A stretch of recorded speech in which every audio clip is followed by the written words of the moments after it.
하나님 아버지, 이제 이 성경 파노라마가 거의 끝나갑니다. 이 마무리를 잘 할 수 있도록 인도하시고, 특별히 우리 주님의 말씀과 또 사도들이 그렇게 행한 부분들을 우리가 보면서 어떻게 이 21세기에 그렇게 우리가 같은 믿음과 같은 열심을 가지고 주를 섬길까, 그렇게 도전받는 귀한 시간 될 수 있도록 인도하여 주시옵소서.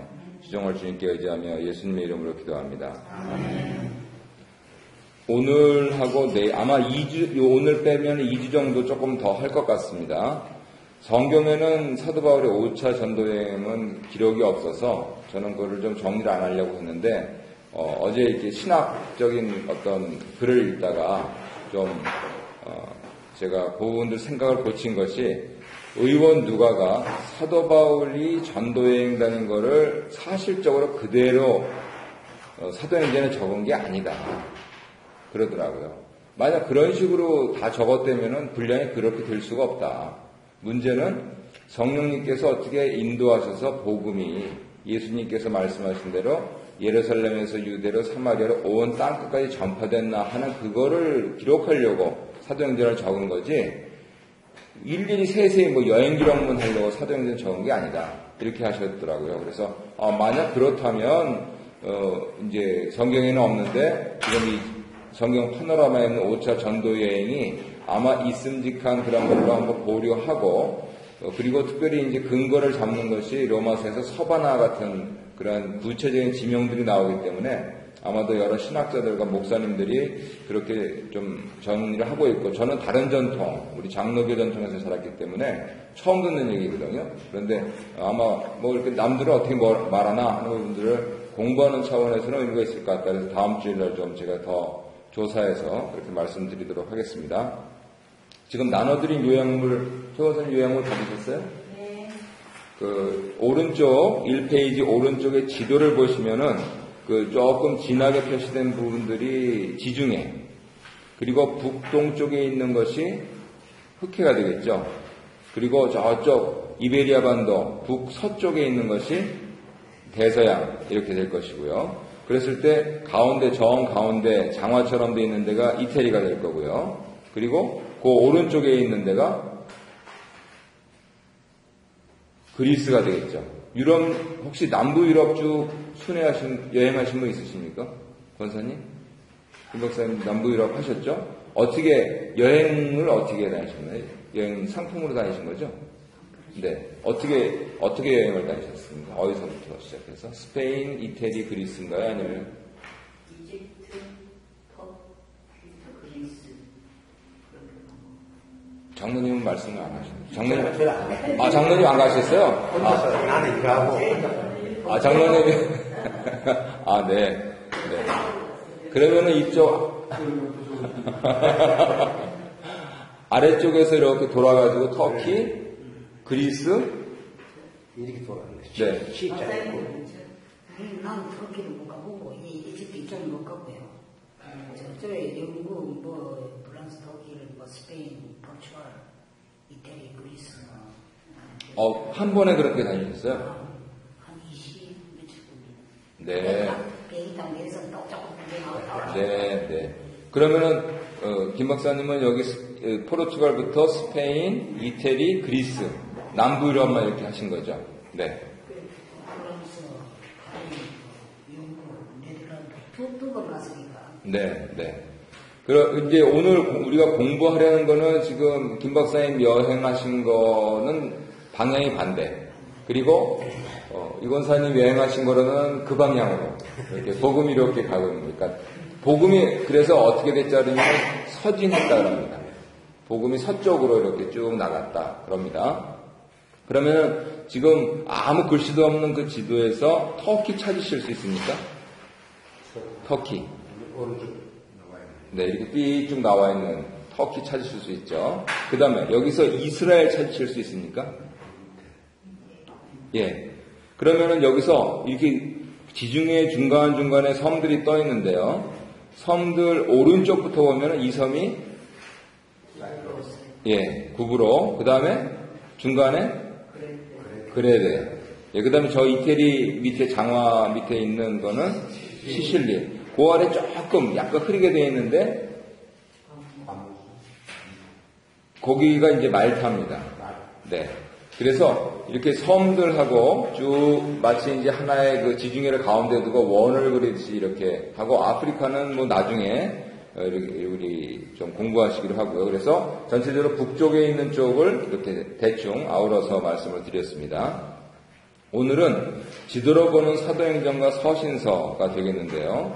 거기서 전체적인 지리적인 배경을 지금 말씀을 드렸고 두 번째로 교회의 형성이라고 하는 측면에서 봤을 때 교회는 언제부터 시작됐습니까?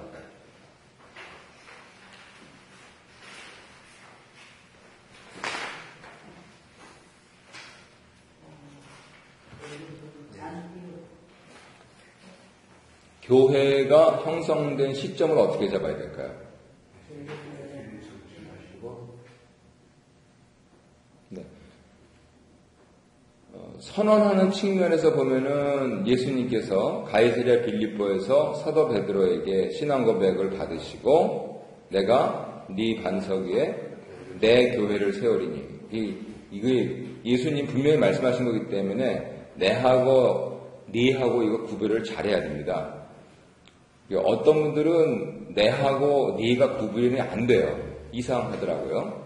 그래서 그게 구별이 안 되시면 내하고 니하고 하셔야 됩니다. 우리 가수들 보면은 네가 이렇게 가사로 되어 있는데 그게 안 되니까 네가 이렇게 발음을 하지 않습니까? 어떻게든 그 구별을 하셔야 됩니다. 내가 네 반석 위에 내 교회를 세우리니 예수님께서 예수님 교회를 세우시는 겁니다. 그래서 우리가 섬기는 교회의 크기와 역사의 장단을 다 물어나고 예수님 교회입니다. 만약 그게 아니면은 그 부분들은 다시 생각을 좀 해봐야 되는 거고요. 그랬을 때 예수님께서 선언을 하시는 거죠. 베드로의 반석 위에 그렇게 하신다. 그래서 천주교에서는 그것을 기초로 하여서 사도 베드로를 일대 교황으로 잡습니다. 그런데 이제 개신교는 그 예수님의 선언에서 과연 반석이라고 하는 것을 베드로 특정인으로 볼 거냐, 아니면 베드로 사도를 이렇게 수제대로 대표로 하는 사도들로 볼 거냐. 그래서 개신교는 후자를 택합니다. 그래서 사도들의 전통 위에서 세워진 교회다 해가지고 일대 교황 그런 거는 의미가 없고 신앙 고백, 사도 베드로의 신앙 고백에서 시작된 예수 그리스도를 주와 그리스도로 고백하는 그 교회, 그 교회가 참교회다 이렇게 얘기를 하고 있는 거죠. 그리고 나서 실제적으로 가시적인 교회들이 나타난 것은 오순절 성령 강림 이후에 하셨고요. 그래서 오순절 사건은 교회를 세우시기 위한 사건이었다라고 그렇게 말씀드려도 됩니다. 그런데 교회라고 하는 용어는 아마 다른 목사님들 설교하시면서 이제 헬라어 특별히 좋아하시는 분들한테 이렇게 설교 들으실 때 에클레시아라고 하는 용어들을 들으셨을 겁니다.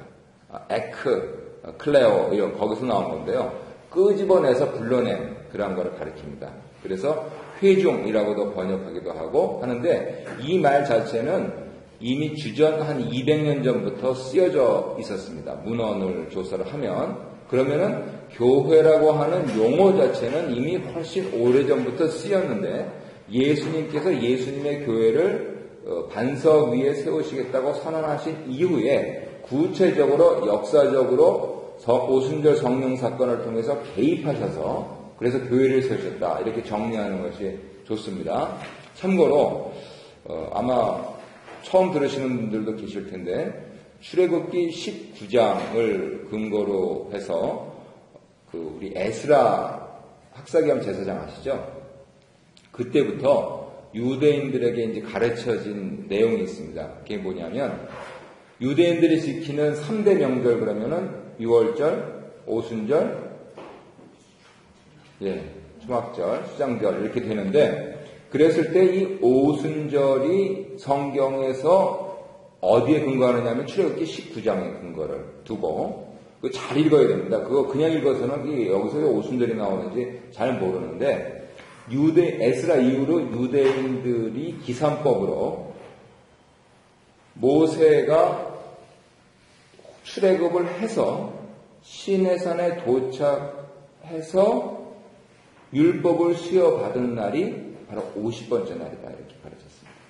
출애굽기 19장에서 보면 그거 잘 안 나옵니다. 학자들이 연구를 하고 쭉 설명을 들으면 참 그럴듯하다 이렇게 생각되는 것입니다. 그러니까 오순절날이라고 하는 것은 왜 지키라 하셨냐면 그날이 바로 하나님께서 전능하신 하나님께서 우리 이스라엘 백성들한테 율법을 주신 날이다. 그래서 그날을 지키는 거예요. 6월절로부터 50일 돼서 지키는 게 아니고요. 율법 수요 날입니다. 그렇다면 신약적으로 봤을 때 영적인 의미로 오순절 강림사건, 그 단회적인 사건입니다. 성령님께서 역사에 개입하시고 그렇게 불같이 갈라진 혀같이 내려오신 그 사건은 구약의 의미를 빌려다 쓰면은 바로 우리에게 진정한 복음을 주신 날이라는 거죠. 복음이신 예수님이 이 세상에 강생하셨는데 사람들이 배척하고 십자가에 못 박아 죽였는데 하나님께서 다시 살리셔서 제자들을 특별 제자 훈련을 시키시고 나서 승천하신 이후에 비로소 복음이 만방에 전파되도록 우리에게 복음을 주신 날이라고 합니다. 그러면 아까 오순절날에 교회가 형성됐다. 이게 역사적으로 구현됐다라고 말씀을 드렸는데 결국 교회는 뭐 하는 데냐? 이 복음을 전한다는 말이에요. 이해하시겠죠? 교회는 구약의 용어로 하자면 율법, 신약의 용어로 하자면 복음. 예수님은 생전에 내가 율법을 완성하러 왔다고 하셨잖아요. 그래서 이 복음을 전하는 그러한 사명을 감당하는 데가 교회다 하는 거, 그걸 잊어버리면 안 되는 거죠. 오늘날 사회봉사도 중요하고요. 우리들끼리 잘 지내는 것도 중요한데 정말 중요한 거는 복음 증거입니다. 그래서 복음 증거하지 않는 교회는 존재 이유를 상실했다. 이렇게 말을 해도 되죠. 그래서 이 교회가 형성되기 시작해서 이제 예루살렘, 유대인 중심 교회였죠. 그런데 거기서 안디옥, 이방인 중심 교회까지. 어떻게 이런 일이 일어났습니까? 자기네들끼리 너무 똘똘 뭉쳐있으니까 하나님께서 예루살렘 교회를 치셨죠. 그 한가운데 사도 바울도 있었고요. 그랬을 때에 믿는 사람들이 어디까지 갔느냐? 저 위에 시리아의 안디옥까지 가서 그래서 거기에서 복음을 전했습니다. 그랬는데 참 신기하게도 이방인 중 몇이 믿기 시작하고 하면서 여기서 교회가 형성이 됐습니다. 중요한 것은 안디옥은 바울 선교의 거점이었다는 겁니다. 그래서 우리 토론토에도 안디옥 교회가 있고 옥빌에도 안디옥 교회가 있죠. 참 중요한 교회입니다. 정리하자면 처음 모든 교회의 어머니 교회를 따지자면은 제일 처음 세워진 예루살렘 교회. 그런데 실제적으로 가장 그 위대한 일들을 선교적인 차원에서 많이 한 교회는 안디옥 교회. 그리고 이후에 기독교 신학 이런 측면에서 봤을 때에 정말 중요한 일을 한 교회는 안디옥 교회와 더불어서 알렉산드리아에 있는 교회들. 근데 이게 다 불타서 없어졌습니다. 그래서 그 매일 성경에 그 밑에 지금 한국에 들어와 있는데 그 선교사로 이집트에 나가 있던 저희 사촌 매제가 가서 한 일이 그 수집하는 거였어요. 선교사로 나가서 대학생 선교를 하면서 그러면서 그곳에 흩어져 있는 민간에 흩어져 있는 그러한 자료들을 수집해서 기독교 전통 이런 부분들을 좀 더 이제 연구를 하려고 그랬는데 왜 그게 가능하냐면 거기가 바로 거점이었기 때문입니다. 그래서 중심이 예루살렘, 안디옥, 그리고 알렉산드리아, 그리고 이제 이 유럽의 복음이 전파돼서 저 위에 영국, 독일 이렇게 북쪽까지 갔을 때 이제 거기서 또 하나님께서 유럽교회를 세우셔서 그들이 복받고 기독교 천년을 또 이렇게 영예를 누렸던 그런 것이 교회사기도 하고요. 그래서 아까 처음에 말씀드렸듯이 6월절을 거쳐서 6월절은 예수님께서 십자가 해를 그죠? 그 전날 이 사람들이 6월절 양을 먹으려고 빨리빨리 처리를 했잖아요. 그것과 관련이 돼 있고 오순절은 성령 하나님 내려오신 날. 그랬는데 중요한 것은 이 교회를 통해서 유대인과 이방인의 구별을 철폐하셨습니다. 유대인과 이방인의 구별은 오늘날에도 있습니다. 유대주의자들은 뭐 전혀 인정을 안 하고요. 작은 애들끼리 폐쇄적으로 하고, 심지어는 한인교회도 영적인 유대인이라 그러면서 영적인 이방인들에 대해서 여전히 담이 높습니다. 그래서 성경이 그래서 더 우리에게 소중한 것이죠. 아니, 하나님이 허무신 담을 왜 그렇게 자꾸만 니네들이 세우려고 그러니 하는 그런 것이 사도 바울의 서신이잖아요. 그랬을 때 이 초대교회 때부터 분명하게 선언된 것이 뭐냐면 사람이 실천하기는 참 힘듭니다. 자기 의식을 깨기도 힘들어서 그런데 유대인과 이방인의 구별을 철폐했다 하는 이 사실. 이거는 선언되고 실천되고 이것을 위해서 이제 우리 믿음의 선진들이 피를 많이 흘린 것이죠. 그랬을 때 예루살렘에서 안디옥, 이것이 유대인과 이방인을 대표하는 그런 교회들이 됐던 것이고요. 지금 교회에 대해서 말씀드렸다시피 선언은 마태복음 16장에 나와 있고 이제 18장에 가서 정점에 이르는데, 이때 주님께서 말씀하시는 것이 뭐냐면 내가 네 반석 위에 내 교회를 세우리니, 이거는 시제를 보면 미래형이라는 겁니다. 내가 세우고 있다 이게 아니고 세우리니, 그죠? 그랬을 때 우리가 그때 세웠으니까 지금 우리가 있는 거 아니야? 예. 그런데 여전히 주님의 교회는 세우리니입니다. 이거를 잘 우리가 기억을 해야 됩니다. 제가 이번에 차영지 가서 이세 아이들 이렇게 좀 해서 차세대 영적 지도자, 저도 그렇게 생각을 했었거든요. 하도 그렇게 알려져 있어가지고 그랬는데 우리 아주 백발이 성성하신 권사님도 계신데 나도 차영지다 이렇게 하면서 구호를 하시더라고요. 그게 무슨 의미냐면 우리가 역사 속에 있으니까 과거, 현재, 미래를 버릴 수가 없습니다. 우리는 난 때가 있고 죽을 때가 있거든요. 그랬을 때 그것을 기억하면 내가 과거에 연연하면서 신앙생활할 거냐, 내가 현재가 좋아가지고 여기서 머물 것이냐, 아니다. 보다 나은, 우리 주님께서 계시는 그곳을 향해서 미래로 나간다 라고 하는 측면에서 나도 미래의 지도자다. 내가 여기서 과거에서 그렇게 머무는 게 아니고 미래로 나아가면 나도 미래를 향하는 사람이다 라고 하는 것이죠. 우리 교회를 만약 선교 전략적으로 보면은 2세 중심 교회를 키우는 거 맞습니다. 당연히 그래야 되고요. 1세들만 잘 지내고 있다가 가면 무슨 소용이 있습니까? 우리 다 글자대로 다 차례대로 가실 텐데. 그래서 전략적으로 2세를 키워야 되는데 왜 키우냐는 겁니다. 결국 미래를 향해서 나간다. 그래서 조금 더 거기에 제가 좀 인벌각으로 이번에 가서 결심을 하고 왔고요. 그런 차원에서 교회는 항상 미래적이다 하는 것. 미래의 교회를 지향을 해야 된다는 것이죠. 그러면은 현재 우리가 여기서 이제 이번 주 제가 이것도 의논하고 있습니다. 저것도 의논하고 있습니다. 이렇게 말씀을 드릴 때 우리의 시점은 어디가 있어야 되느냐? 미래가 있어야 되는 거죠. 우리 소망 회원님들 우리 교회 나와주시고 해서 감사해서 보훈하는 의미도 있습니다만 이 가을 단풍 경기도 하시고 이제 겨울도 올 텐데 잘 준비하시고 하면서 더 건강하게 오래오래 사시면서 우리 교회에서 더 많은 봉사를 해 주십시오 하는 그런 차원도 있다는 것이죠. 그랬을 때 시점을 미래로 옮겨야 되는 겁니다. 우리가. 저쪽에서 우리가 지금을 바라봤을 때 부끄러운 신앙생활을 해야 되겠느냐 하는 그런 차원에서 이 미래적이다라고 하는 미래를 향하는 교회가 참 좋다. 이렇게 또 정리할 수가 있고요. 그랬을 때 현재는 뭘 하느냐 그겁니다. 그것은 바로 성령님의 주도로 담대하게 복음을 증거하는 사람들. 내가 이래서 될까? 그거는 내 걱정이고 그 걱정 내려놓고 성령님 의지합니다 하고 그냥 복음을 꽉 찌르는 거죠. 이거 제일 잘하는 사람들이 누굽니까?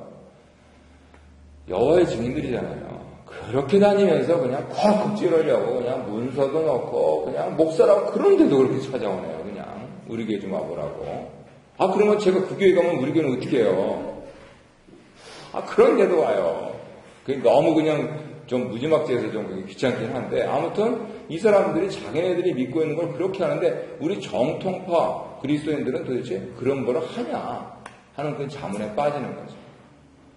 믿게 하시는 건 성령님이니까 내가 전하는 거는 얼마든지 할 수 있지 않습니까? 예를 들어서 또 그런 예수님에 대해서 잘 모르겠다. 그러면 흔히 하시듯이 우리 교회 좀 나와보세요. 이런 것들. 근데 그런 말씀조차도 안 하신다면 도대체 복음을 언제 증거하시냐는 거죠.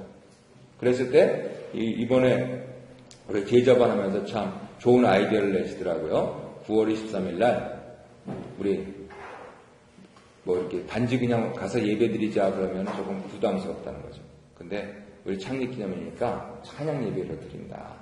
그리고 밥도 좋다. 우리 권사님들, 집사님들 음식도 잘하시고 해가지고 밥도 좋으니까 우리 와서 찬양 들으면서 같이 맛있는 밥 먹자. 그렇게 해가지고 좀 초청하자고 좀 문구 좀 내라 그러는 겁니다. 그럼 이 교회는 밤낮 그런 게 하나도 없냐고 그래가지고 그거 참 좋은 아이디어다. 그래서 주보에다가 친구 좀 다른 데 그냥 이렇게 예배드리자 그러면 부담스러워해도 이렇게 잔치가 있을 때 와서 그리고 이 거친 이민생활에서 함께 때우는 게 어디냐 하면서 이렇게 친구를 초청하면 그만큼 우리 여기서 교회 내부에 있는 사람도 즐겁고 그리고 오신 분들도 와서 뭐 우리 교회 나오세요 이렇게 하는 게 아니고 함께 더불어서 축하하는 자리를 이렇게 하면은 그러면은 참 좋은 자리가 될 거다. 그래서 아마 그것도 이제 광고로 내보내야 될 것 같습니다. 그래서 중요한 것은 현재 뭐라냐? 성령님 주도로 담대하게 복음을 증거하는 사람들이 되는 거예요. 자, 이제부터 이렇게 해서 교회가 형성되어서 사도 바울이 1차, 2차, 3차, 4차 전도여행 다니는 것까지 간단하게 정리하겠습니다. 사도 바울이 1차 전도 여행을 했을 때 주안점에 뒀던 게 뭐냐? 이 지금 테리얼 목사님은 영적 성장이었다 그럽니다. 그러면 2차 전도 여행은 뭐냐? 그거는 교회를 배가시키는 신방을 통해서 교회를 배가시키는 승법. 1차 전도 여행에서는 안디옥에서 바울, 바나바, 마가, 요한이 출발합니다. 저는 이 구절을 근거로 해가지고 우리 성격 테스트 할 때 DISC 설명을 드리죠. 사도 바울은 D형이다. 바나바는 S형이다. 마가, 요한은 C형이다. 그럼 I형은 누구냐? 바로 여기서부터 시작해서 이제 문제가 돼서 첫 예루살렘 공회가 열렸을 때 야고보 장로님을 비롯해서 예루살렘 수뇌부가 파송했던 유다다. 이렇게 정리를 해드리는 것이죠. 참 좋은 팀이 출발을 했는데 구브로에서 이렇게 회심도 하고 한편으로는 복음이 충돌도 되고 하는 이런 것을 보고 마가 요한은 버가에서 귀향을 합니다. 경제적인 문제도 있었을 것이고 심리적인 문제도 있었을 것이고요. 부잣집 아드님으로 태어나서 그렇게 여러 가지 좀 압박을 느꼈을 법합니다. 그래서 갈라디아 지역은 바울과 바나바만 갑니다. 자, 갈라디아 지역은 그 위에 있는 지도를 보시면은 터키에서 중간 조금 위쪽으로 있는 그 지역들. 그래서 갈라디아는 도시 이름이 아니고 지역 이름입니다. 우리가 사는 이 지역은 필 지역이잖아요. 필 지역 안에 미스사가시가 있는 것처럼 이 갈라디아 지역에 있는 교회들에게 보낸 편지가 바로 갈라디아서입니다. 그래서 그렇게 연상하시면 갈라디아서는 한 교회에서 읽은 게 아니죠. 이거 우리 사도 바울이 보내신 거다. 그래가지고 뭐 파피루스라든가 뭐 두루마기라든가 이렇게 하면은 쭉 읽어보시고 참 좋은 말씀이다. 우리가 이렇게 이 교리를 믿고 살아야 되겠다 하고 다른 지역에 또 보내는 것이죠. 곱게 그렇게 보관해가지고요. 그래서 이 수은의 서신이라고 부릅니다. 오늘날 교회가 없는 지역에서 목사님 한 분이 하루에요 9교회 다니시는 데가 있어요. 섬 같은 데는. 여기서 이제 9시부터 시작해서 간단하게 하시는 거죠. 1시간 내로 끝내고 또 통통배 타고 그 옆에 섬에 가가지고 또 이렇게 하시고 해서 하루에 한 9군데 하시는 그런 분들을 수은의 목회자라고 합니다. 목사 되고 싶은 사람들이 없어가지고 영국에서는 수은의 목회자들 특히 섬들이 많으니까요. 그런 분들이 좀 많이 계십니다. 필요하기도 하고요. 아마 섬들이 많은 지역에서는 다 있으실 거예요. 그랬을 때 이 갈라디아 지역에서 바울과 바나바가 참 그 교회의 기초를 놨고요. 그리고 루스드라에서 마치 이게 인과응보는 아닙니다. 하지만 분명한 객관적인 사실이니까요. 마치 스데반 집사님을 돌로 쳤듯이 사도 바울도 그것을 경험합니다.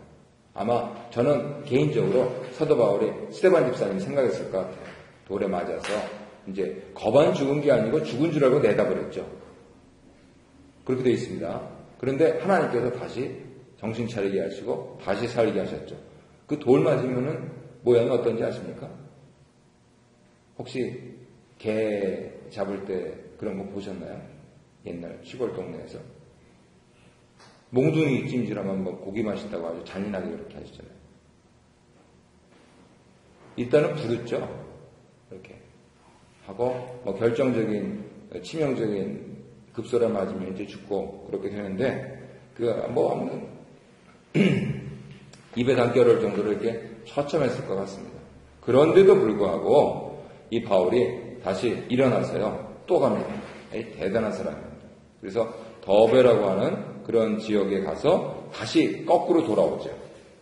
거꾸로 이제 돌아오면서 왜 지금 그 일들을 하느냐면 새 신자들 교회가 세워졌다는 말입니다. 뭐 몇백 명 되는 교회가 아니에요. 사실 뭐 기껏해야 10명, 많아야 20명 이런 교회들이죠. 그런 교회들을 가면서 진짜 이제 예수를 믿기 시작하는가 이거를 점검한다고 하죠.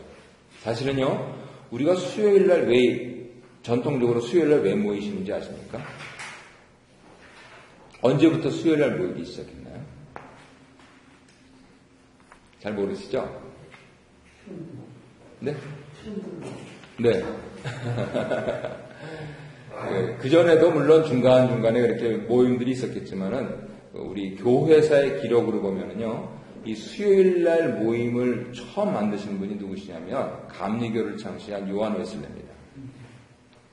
요한 웨슬레가 당시에 하나님께서 이제 기독교 믿고 그렇게 하니까 참 부흥도 주시고 하면서 영국 교회가 막 이렇게 올라가다가 이제는 명목적인 신자들이 되는 거예요, 자꾸. 그냥 가서 출생해서 신고서 받고 세례 받고 결혼하고 장례하고 그러는데 예수를 믿지 않더라는 거죠. 그리고 뭐 독일 같은 데서는 뭐 원천징수하지 않습니까? 헌금을 본급에서 원천징수해요. 내가 이렇게 종교세를 내겠다 그러면은 그걸로 가가지고 이렇게 쭉 이제 루터란 목사님들 다 이렇게 월급 주고 그렇게 하거든요. 그런데 그렇게 해서 자꾸만 이 예수님을 진짜로 믿는가 하는 그 부분들이 의구심이 되어야 됐을 때 그 부작용이 뭐냐면요. 자꾸만 사생아들이 태어나는 거예요. 아니 이렇게 하나님을 믿어서 복받은 나라에서 이상한 일들이 잠깐 벌어지는 겁니다. 그래가지고 그 웨슬레가 성공의 신부였다가 자신이 이제 모라비안 성도들 만나가지고 예수는 저렇게 믿어야 된다 하면서 온갖 역경 속에서 내가 예수를 믿겠다. 그렇게 굳게 결심을 하고 다시 돌아와서 동생하고 부흥운동을 주도하는데 그렇게 주도해가지고 뭐 설교를 뭐 일설에 하면 그분이 책을 4,000권을 썼다 그러세요. 오늘날처럼 이렇게 두꺼운 책은 아니겠죠. 소책자겠죠. 그랬을 때 도저히 안 되겠다 해가지고 고안해낸 게 영어로 하면 밴드라고 합니다. B-A-N-D. 이 밴드 그러면 뭐 생각나십니까?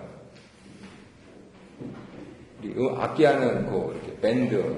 예, 바로 그거예요. 밴드를 조직을 했어요. 밴드를 이제 성공회의 이제 신부님이시니까 이 페리시가 있지 않습니까? 그랬을 때 여기서 당신은 이분들하고 한 밴드. 이렇게 하면서 속으로 묶어준 겁니다. 오늘날 영어로는. 그리고 주일날만 나오지 말고 꼭 주중에 한번 모여서 서로 신앙을 체크해라. 그리고 날 부르면 언제든지 간다. 이렇게 하면서 시작된 거예요. 그게. 그래서 한국에 있는 감리교회에서는 그걸 뭐라고 부르냐면 속회라고 부른 거예요. 그 밴드를.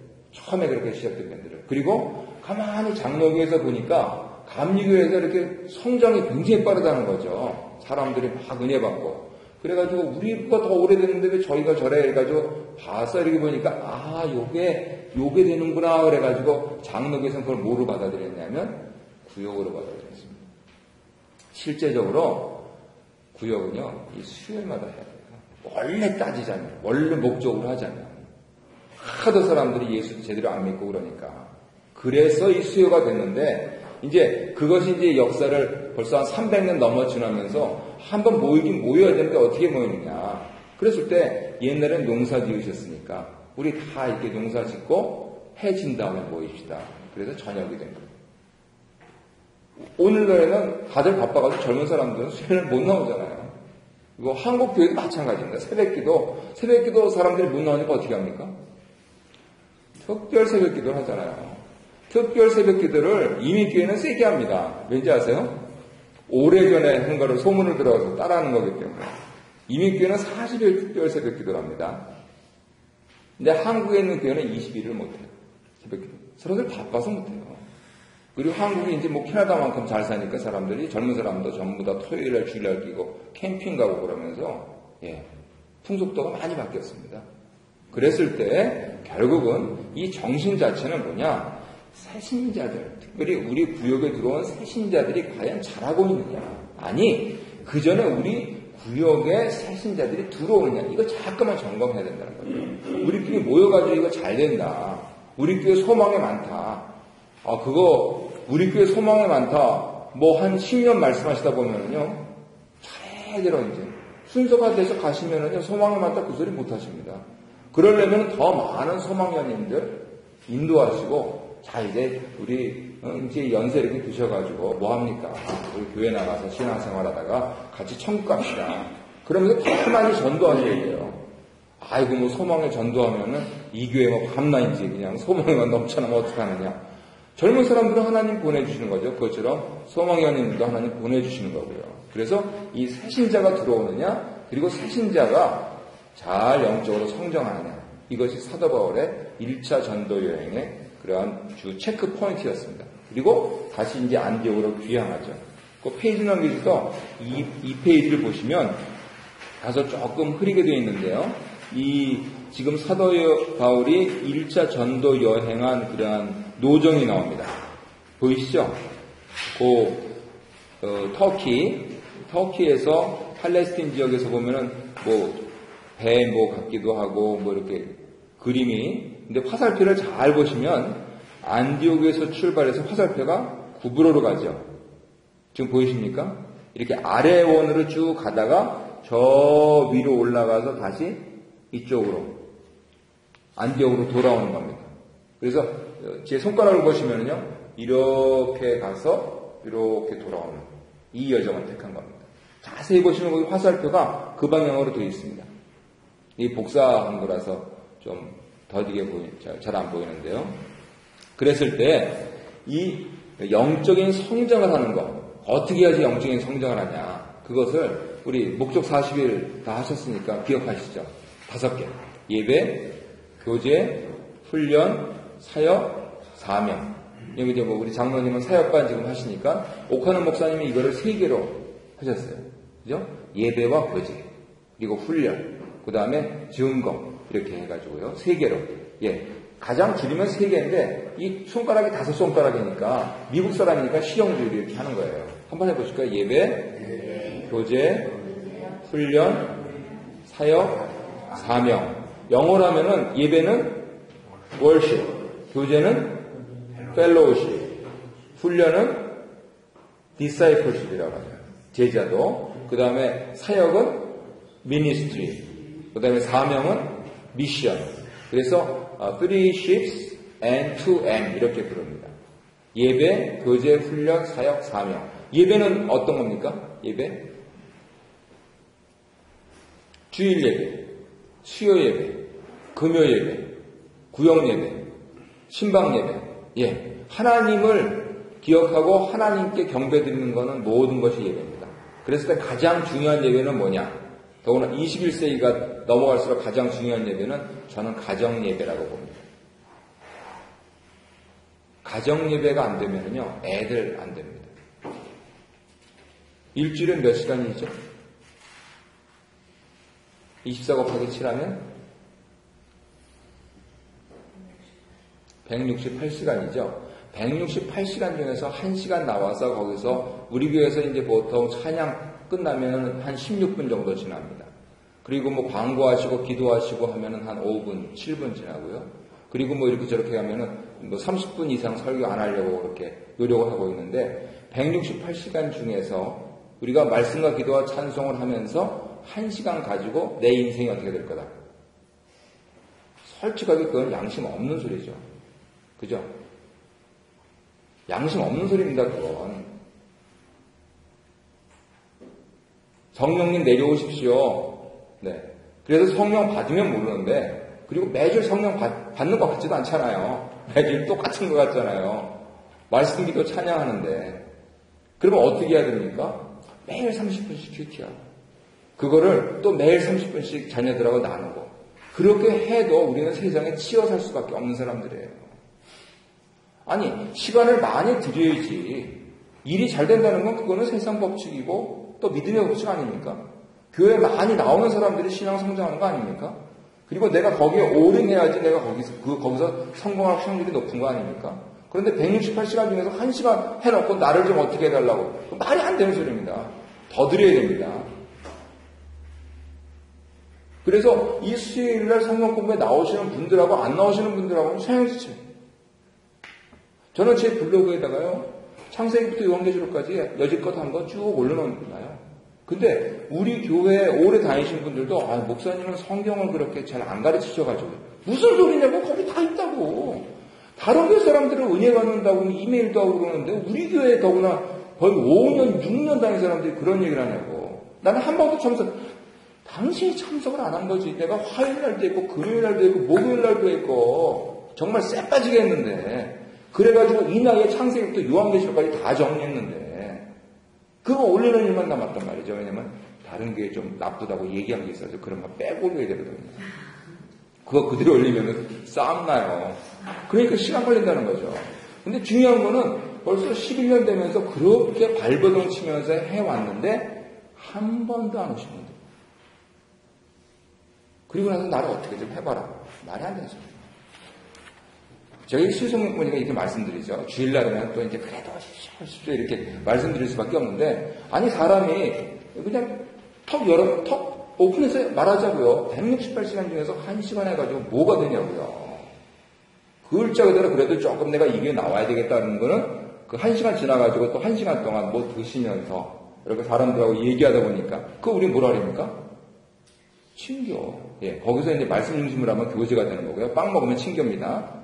빵 먹으면 친교. 말씀 나누면 교제가 되는데 아니 목사는 얼굴이 커가지고 조금 잘 보여가지고 그건 좋다만 무슨 말인지 모르겠는데 내가 이렇게 친교라고 보니까 이 사람들 참 착한 사람들이다. 그래서 이제 한번 나와봐야 되겠다. 거기다가 이제 이렇게 주중에 한번 해보신 분들은 이 목사 공부 참 열심히 하는구나. 그러면서 계속 나게 훈련이에요. 그렇게 하면서 내가 성장하는 거죠. 주일날 하지 않고 안 됩니다. 이거를 요한에서는요 쪼개라는 거예요. 밴드로 만들어버려가지고 그래가지고 당신들이 있는 그대로 드러내면서 신앙이 없으면 신앙 달라고 기도하고 성경 모르면 성경 배우려고 노력하고 하면서 그렇게 해야지 하나님께 나아가지 이대로 가면 안 된다. 이제 그런 겁니다.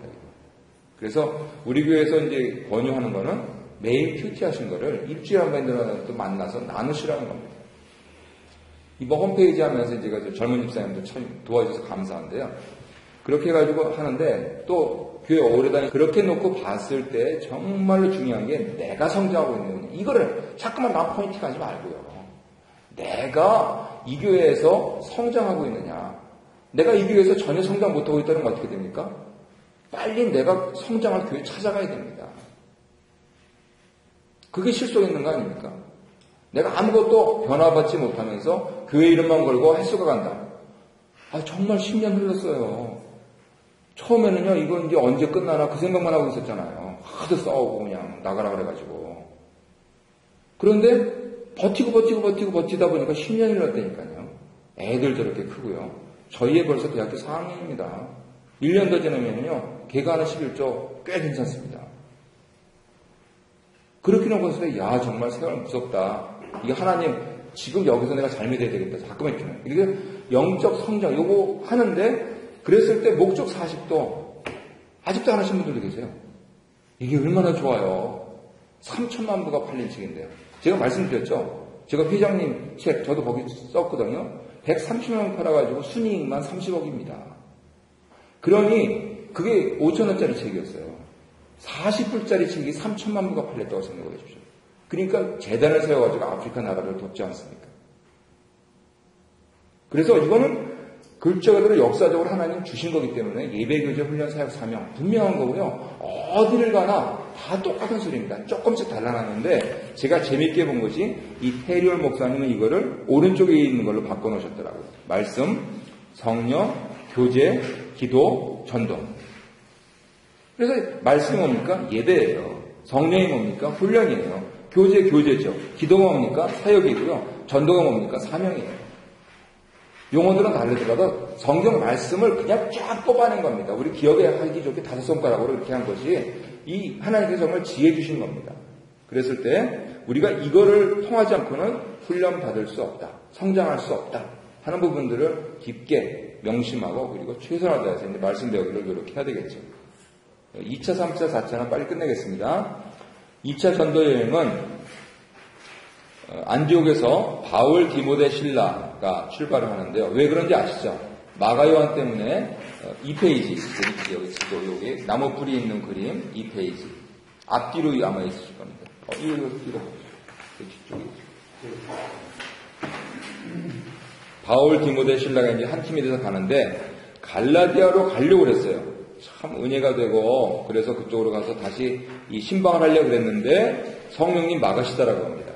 지금 그렇게 관리 차원으로 해야 되는 게 아니고 성장을 해야 된다. 바로 이거를 성령님 주도하신 거죠. 그래서 바로 드로아에서 마게도냐인의 환상을 보죠. 어떻게 마게도냐인인 걸 알았을까요?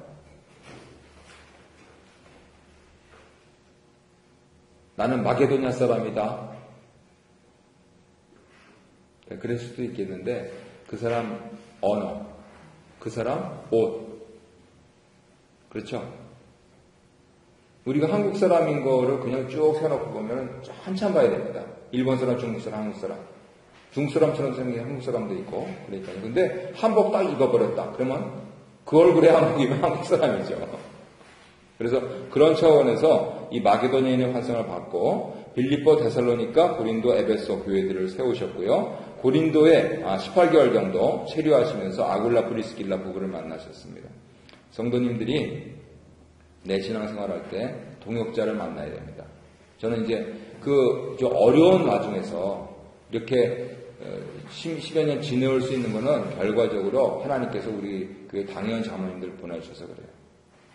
서로 기쁜 일도 있고 슬픈 일도 있지만은 당회원끼리 동역자가 돼가지고요. 그거를 막아낸 거예요. 심지어는 그런 얘기도 있지 않습니까? 사람들 서로 소주잔 기울이면서 집사님들이 장로들 오라 그래. 당회 중심으로 나와요. 한번 해보자고 합니다. 그랬을 때 중요한 것은 이 동역자들을 만난다.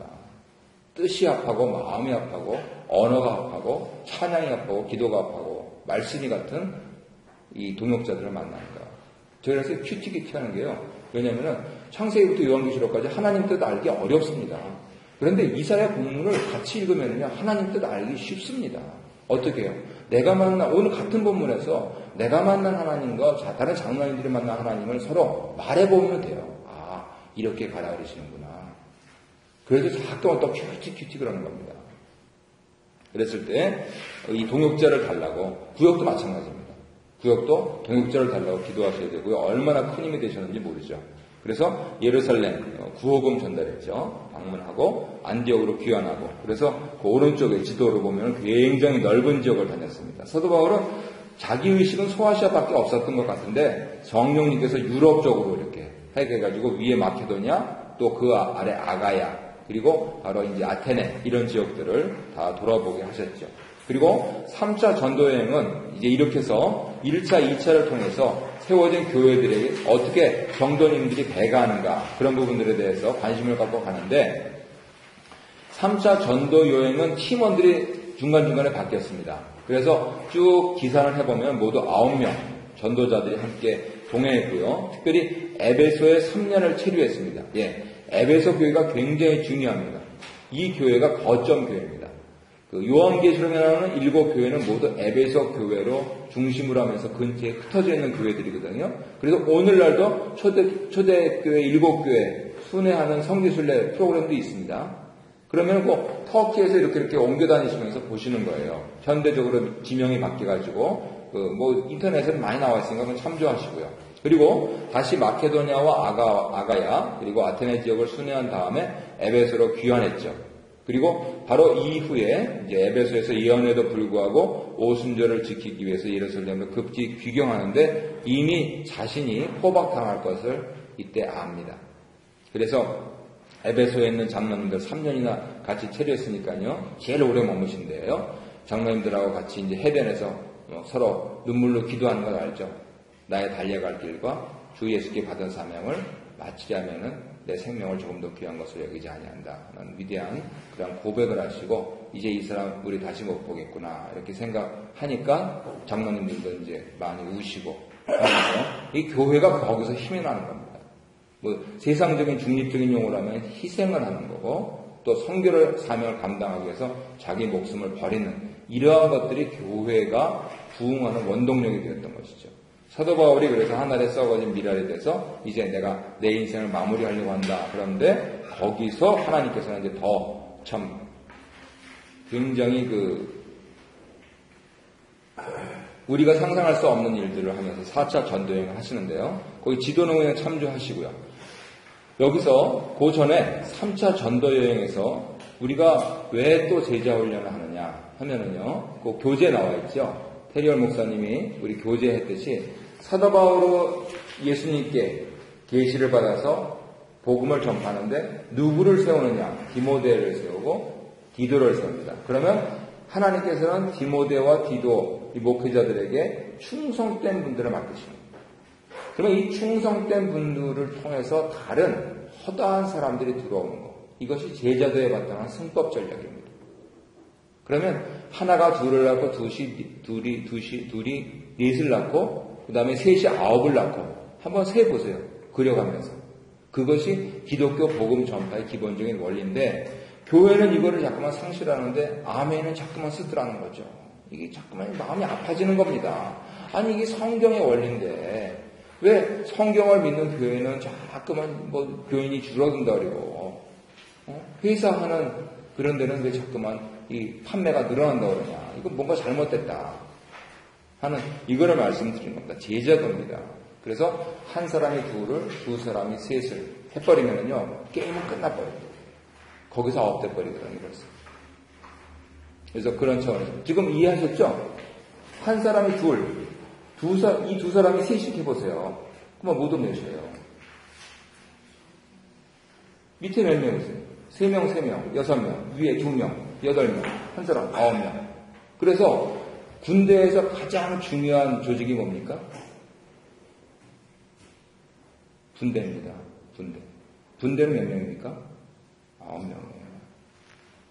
여기서 원리가 다 나와버려요. 성경에서 나온 거라니까요. 아니 근데 이 당시에 로마 군제는 그렇게 안 돼 있었어요. 그런데 예수님께서 제자들을 하신 게 그거예요. 오늘날은 군대건 기업이건 정부건 다 이렇게 갑니다. 근데 교회는 이렇게 안 가요. 나 혼자 잘 있다 가면 된다. 그래서 이 제자들을 통한 승법전도 이 부분들에 대해서 대학생들은 이거 합니다. 그 사람들이 이제 사회 면역력이 없어가지고 자꾸만 세상 빠져서 문제인데 이거 합니다. 지금 저희 4학년이니까 이제 임원으로 들어갔어요. 예주도 이 전체 총 거기에 임원으로 들어갔어요. 그러면 이 사람들은 기본이 뭐냐면 내 위에 나를 가르쳐준 거기서 순장이라고 해요. 순장이 있으면 그 사람은 최소한 2명이에요. 제 순장은 6명을 갖고 있었어요. 그러면 그 한 사람 순장 밑에 몇 명인지 아십니까? 제 밑에 3명입니다. 그대로 합니다. 그래서 우리 구역이 이렇게 되면요 폭발해버립니다. 그냥 밥 먹는 게 아니고요. 말씀과 기도와 찬양을 통해서 계속 해나가잖아요. 이게 되거든요.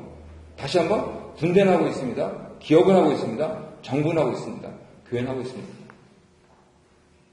그래서 그런 차원에서 우리가 깊이 생각해야 되는 거고요. 끝으로 4차 전도여행은 아시아에서는 유대인들에게 폭행당했고 예루살렘에서는 로마인들에게 구금당해서 수년 동안 이 총독이 뇌물 받으려고 이렇게 잡아뒀죠. 그리고 유대인 계략이 있으니까 가이사에게 상소하노라 이렇게 해가지고 로마로 압상당하는데 자기 돈 내고 갔나요?